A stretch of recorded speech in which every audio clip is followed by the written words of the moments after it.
Welcome to Mrs. True Crime.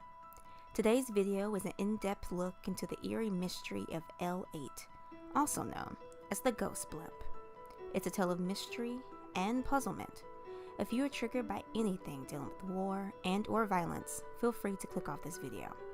Perhaps check out my gaming channel, Retell Me Games, for some lighthearted content. If not, I'm Nicole. Let's get started.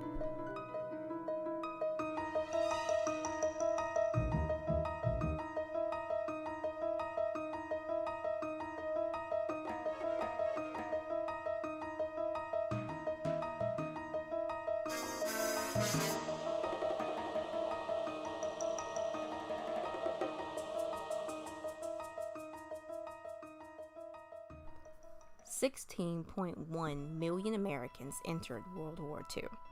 Of those numbers, 671,846 were wounded, and 73,000 are currently still missing. Two of those unaccounted for are then 27-year-old Lieutenant Ernest Dwight Cody and then 34-year-old Ensign Charles E. Adams. On September 1st, 1939, Adolf Hitler invaded Poland, starting a world war. The war in question would last 6 years, involving many countries, with over 50 million deaths. The U.S. didn't get involved until December 7, 1941, when 360 Japanese aircrafts attacked the U.S. naval base at Pearl Harbor. This attack claimed 2,300 plus troops. The following day, war was declared. While Japan had many wins under its belt against the U.S., including sinking California's largest oil drill, some say their turning point occurred in June of 1942 at the Battle of Midway, when the U.S. caused permanent damage to the Japanese Navy. Still, the direction of the war was hard to call, and so the U.S. remained on guard along the west coast, ready to fight off more Japanese subs. One of these mission-based crafts was the L8. Their mission was simple: locate and sink any Japanese ships that were spotted. So then, what went wrong? How can two men still be unaccounted for after 7+ decades? You see, Lieutenant Ernest Dwight Cody was a senior aviator of Airship Patrol Squadron 32, and his commanding officer was quoted as saying he was one of the most capable pilots and one of the most able officers. While he didn't get a designated naval airship aviator until December 1941, after only flying for 9 months, he did manage to guide a blimp filled with 300 pounds of parts for B-25 bombs in the Doolittle raid. Not just any blimp, however, the L-8. His partner, Ensign Charles E. Adams, had 2,281 hours of flight time and had 20 years of experience under his belt. He served on the L.A. ZR-3, Akron ZRS-4, and Macon ZRS-5. He was decorated by the German government for rescuing Hindenburg passengers after an airship caught fire and crashed. Another man, aviation machinist mate Riley Hill, was supposed to go with them, but was ordered off because of a weight issue. The L-8 was 150 feet long, 123,000 cubic feet, and had a speed of 43 knots. On it was two 325-pound Mark 17s, a 30 caliber machine gun, and 300 rounds of ammunition. On Sunday, August 16, 1942, in San Francisco Bay around 6:03 a.m., the L-8 took off from Treasure Island. The trip was scheduled to last 4 hours, heading to Farallon Islands, then north to Point Reyes, then south to Monterey Beach, and then back to Treasure Island. It started off promising, but within an hour and a half of the trip, Cody radioed in their position 4 miles east of Farallon at approximately 7:42 a.m. He said he was investigating an oil slick. This would be the last message anyone would get from the L-8. However, it wouldn't be the final time the blimp was seen. It circled for an hour over 200 to 300 feet, descending to 30 above waves. Fishing boat Daisy Gray and Liberty ship Albert Gallatin watched the blimp overhead as it fired 2 flares. 2 Mark IV float lights to be exact. At the sight of the flares, Albert Gallatin sounded their alarm and manned their guns and sped away, while Daisy Gray pulled in their nets. The blimp was close enough that someone aboard the Daisy Gray could make out 2 men in the gondola. When no bombs were dropped, all assumed everything was fine as the L-8 rose to normal height and headed back to San Francisco. Meanwhile, Wing Control tried to re-establish radio contact. Riley Hill said they assumed everything was negative when no word was heard back from Cody or Adams. But everything wasn't exactly negative. At 10:49 a.m., Pan American Clipper, a flying boat, saw the L-8 over the Golden Gate Bridge.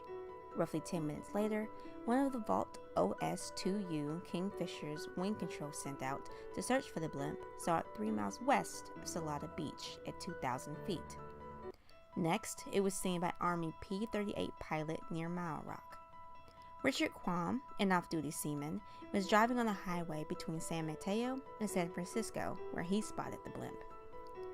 It was bent in the middle in a V shape, he said, snapping a photo of the aircraft. 15 minutes later, it approached the shore at Ocean Beach.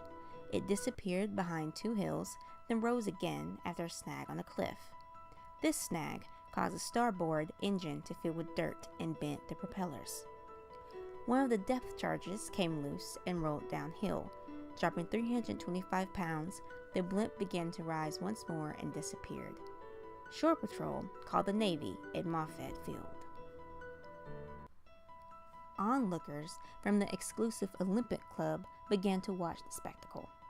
One golfer stating that he saw a parachute descending, while 17-year-old C.E. Taylor said that he could still see figures inside the cabin. Sometime before the blimp descends for good, telephone operator Ida Ruby would insist that she saw 3 men inside the gondola. Around 11:30 a.m., the L-8 took refuge on Bellevue Avenue in Daly City, just south of San Francisco, after scraping across rooftops and getting tangled in a few power lines. The engine was mangled, and gasoline spilled out onto the streets. Thankfully, no one on the ground was injured by the impact, as now there was a crowd of people to witness the event, many of whom being the Daly City Fire Station. On a mission to rescue the crew inside, William Morris rushed to open the door, but no one was inside. What was more odd was that just about everything was in its place. The parachutes were in their normal spots, the lifeboat remained, the bomb was still attached, the ignition switch was still on, and the radio was on and working. Riley Hill would later state that the L-8 still had 6 hours of fuel left, but there were a few suspicious observations. For one, the door was opened and fixed to stay that way. The safety bar used to block the doorway wasn't there. The briefcase with classified materials were still inside the gondola. However, the blimp's battery drained and part of the fuel had been dumped. Thomas O'Brien, a Daly City fireman, noticed the microphone to the loudspeaker used to communicate with surface ships was dangling outside the doorway. If all but a few things seemed amiss, and there wasn't a real cause for alert from Cody and Adams that they were in danger, then why did it appear as if they left in a rush? If they left voluntarily at all, that is. 2 days later, the Navy concluded that there was no reason for the men to have left their aircraft voluntarily. There hadn't been any fire or missile or anything alerting done to the L-8. The Navy did a thorough search for the 2 men, but to no avail. A year later, Lieutenant Ernest Dwight Cody and Ensign Charles E. Adams were legally declared dead. Many theories arose from this event, including, but not limited to, enemy capture. Cody and Adams were Japanese spies. There actually was a stowaway, as Ruby claimed, and killed the 2. It was all a money scheme gone wrong. There was a love triangle, and one had to die. And, of course, my personal favorite, they were captured by aliens. While the theories are fun to discuss in their own right, one thing remains true. These 2 men were taken from the world in one way or another, and their families never had and may never have peace of mind. I'm Mrs. True Crime, and remember to be kind, be loud, be aware. For more information about the infamous Ghost Blimp, why not check out some of these awesome links? And if you liked what you saw and heard today, why not drop a like and a comment? Maybe subscribe while you're here? I make new videos every Tuesday and Friday, and you don't want to miss what's in store.